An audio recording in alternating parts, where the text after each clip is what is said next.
자, 네타냐후하고 트럼프의 정상회담 결과도 잠깐 살펴보도록 하겠습니다. 제일 중심이 됐던 건 역시나 가자 문제이긴 할 텐데, 가자 문제는 사실은 트럼프라고 해서 별다른 뾰족한 답이 없어요. 그리고 사실은 트럼프의 더 1차적인 관심사는 가자도 가자지만 이란이다. 오히려 가자에 대해서는 2단계로 진전을 하자. 근데 2단계라고 하는 게 실제로 이제 하마스가 정권을 내놓는 거거든요. 일단 무장을 해제해야 되고, 그 다음에 이제 임시정부가 들어가야 돼요. 임시정부의 주역은 기술관료예요. 기술관료라는 거는 하마스가 아니라는 거거든요. 그리고 국제적으로 국제안전보장군이 또 들어가기로 돼야 되는데, 문제는 여기에 이제 들어가겠다는 사람이 없는데, 그 몇 안 되는 들어가겠다는 사람 중에 이제 튀르키예가 있는 거죠. 그랬더니 이스라엘은 딴 데는 몰라도 튀르키예는 안 돼 이러면서 이제 또 싸우고 있는 이런 상황도 되는 거죠. 지금 트럼프 같은 경우에는 중동이 지금 문제가 되는 게, 그래서 지금 분쟁 해결사로서 자기를 지금 자리매김하고 있는데 하마스가 말을 안 듣는 거잖아요. 그러니까 하마스 두고는 너 빨리 무장 해제 안 하면 진짜 단단히 대가를 치르게 될 것이다 라고 지금 압박까지 하고 있는 셈이 됐는데, 뭐 하마스가 이런 압박을 한두 번 들어본 것도 아니고, 사실은 트럼프로서는 진짜 골치 아픈 게, 이스라엘이 지금 내부적으로 여기가 이스라엘 영토라고 했을 때 여기가 이제 가자죠. 그런 너무 작죠? 그래봤자 뭐 얼마 안 되긴 하는데, 이스라엘이라고 했을 때 여기가 서안, 여기가 가자. 그래서 가자도 지금 가자대로 안 되고 있지만 이스라엘 자체적으로는 지금 서안의 문제를 키우고 있는 것도 있고요. 또 하나는 이스라엘 같은 경우에는 이집트가 거의 유일하게 문제가 없어요. 그러니까 예전에 그 60년대, 70년대까지 중동에서 전쟁을 벌인다 그러면 주로 이집트랑 벌렸단 말이에요. 근데 이집트는 지난번에 이제 시나이 반도를 돌려받으면서 깔끔하게 해결했어요. 그래서 이집트하고는 문제가 없는데, 문제는 그 나머지하고 다 문제가 많아요. 특히나 이제 레바논 같은 경우는 이제 헤즈볼라가 있잖아요. 헤즈볼라도 지금 일단 휴전은 돼 있는 상태인데 헤즈볼라의 무장 해제를 요구하고 있단 말이에요. 근데 헤즈볼라는 레바논 안에서 실제로 정치 세력이기도 해요. 이거를 마음대로 못해. 레바논이 그렇게 그 안에 이제 독자적인 무장 세력을 방치하지 않을 정도의 그 리더십이 있었으면은 레바논 지금 이 모양 이 꼴로 살지도 않죠. 레바논의 헤즈볼라도 문제거니와, 그 다음에 시리아도 문제야. 시리아는 트럼프가 어떻게든 좀 잘 좀 키워보려고 그러는데, 시리아는 내부적으로 문제도 많고, 내부적인 문제뿐만이 아니라 특히나 이스라엘하고도, 이스라엘이 여기 이스라엘하고 시리아 사이에 여기가 이제 골란 고원이죠. 골란 고원 넘어가가지고는 여기 또 이 동네에 가가지고 지가 마음대로 총질하고 다니고, 그것도 이제 시리아가 우습게 보이니까 그 상황이긴 합니다만은, 시리아도 또 그러고 있지.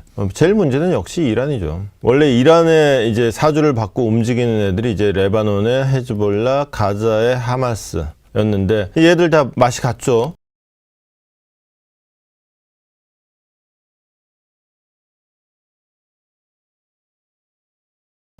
그랬더니 이제 이란이 직접 나오게 됐고, 이란은 지금 미국, 유럽, 이스라엘과 지금 전쟁 중이다라고 직접 선언까지 했으니까, 전쟁 중이라고 선언했으면 오히려 불감청 고소하네요. 전쟁 중이라며 때리지 뭐. 이 상황이 가능해진 이란을 중심으로 한 중동 정세가 지금 또 하나의 문제가 돼 있고, 또 하나는 지금 평화유지군으로 들어오겠다고 하는 게 이제 튀르키예가 있죠. 그러니까 튀르키예 같은 경우에가 이제 중동을 이해할 때는 늘 이제 종파라는 개념, 그 다음에 종교적인 어떤 리더십을 누가 어떻게 갖고 있느냐가 굉장히 중요한데, 얘들이 또 이제 무슬림 형제단이라는 거를 또 후원하면서 또 좀 정치적 리더십하고도 연관되어 있는 게 있어요. 무슬림 형제단이 어떤 나라에서는 좀 주역이기도 하고, 어떤 데는 야당 노릇하기도 하고, 어떤 데서는 이제 그 반군 노릇하기도 하고, 제각각 좀 적용되기가 다른데, 사실은 무슬림 형제단 중에 하나가 또 하마스이기도 해요. 그런 등등의 이유로 튀르키예는 여기다 되게 침발하려고 그러는데, 이제 튀르키예가 지금의 튀르키예지 옛날에 오스만 제국이잖아요. 그러니까 이제 제국의 야심을 갖고 있는 걸 아니까. 그리고 오스만 제국 시절에 이런 애들은 다 말하자면 제국의 지배를 받았던 애들이잖아요. 경기를 일으킵니다. 그러니까 튀르크라는 거는 우리가 옛날에 그 역사책에서 보던 돌궐의 다른 말이 튀르키예잖아요. 민족이 달라요. 그러다 보니까 좀 경기 일으키죠. 그런 등등 어떤 이제 튀르키예가 있고, 그 다음에 여기 또 하나 이제 제국의 DNA를 갖고 있는 이제 이란. 근데 이란은 두고는 이제 다 적대시하죠. 적대시하는 이 문화 때문에 이란은 오히려 이제 파키스탄이나 이쪽으로 이제 친해지는 이런 상황까지도 같이 가고 있습니다. 그러다 보니까 이제 이스라엘이 틈을 어디서 찾느냐? 우리는 역시 믿을 거는 미국밖에 없고, 그래서 미국의 계획을 서포트하기 위해서 어제 나왔었죠. 여기 소말리랜드 국가 승인을 해가지고 가자에 있는 애들을 여기다가로 보내자. 지금 이 얘기까지 나와 있는 상황이 돼 있는 거죠. ثمن تعاون أصحاب السعادة السفراء المندوبين الدائمين وسرعة استجابتهم لعقد اجتماع لمجلس جامعة الدول العربية في دورته أو في دورة غير عادية على مستوى المندوبين الدائمين لمناقشة طلب الصومال الشقيق. 中方对此举表示严重关切，坚决反对。中方注意到，索马里联邦政府第一时间发表声明，对此举予以坚决拒绝。 이 모든 상황에 트럼프도 다 연관돼 있어요. 그러니까 트럼프는 지금 이제 올해도 상당 부분이 그랬지만은 이제 며칠 후 내년 2026년이 되면은 미국은 딴 거 없습니다.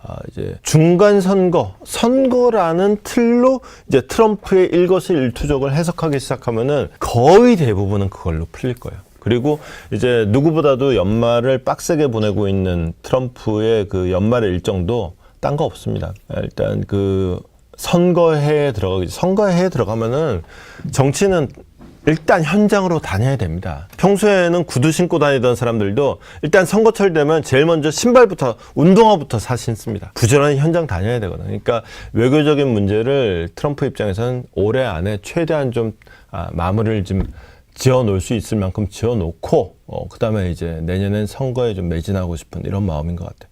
다만 올 한 해 그렇게 안 풀렸던 게 갑자기 트럼프 본인이 급하다고 그렇게 마음대로 풀릴 것 같았으면 올 한 해 내내 그렇게 속색였겠습니까? 더군다나 푸틴 같은 경우에는 갑자기 자기 죽을 뻔했다고 이러고 나오면은 우크라이나 하여튼 더 꼬였고, 그 다음에 이란도 이런 식으로 가다 보면은 아마 조만간에 이스라엘이 먼저 치든 이란이 먼저 치든 한바탕 또 전운이 휘몰아치지 않을까 싶기도 합니다.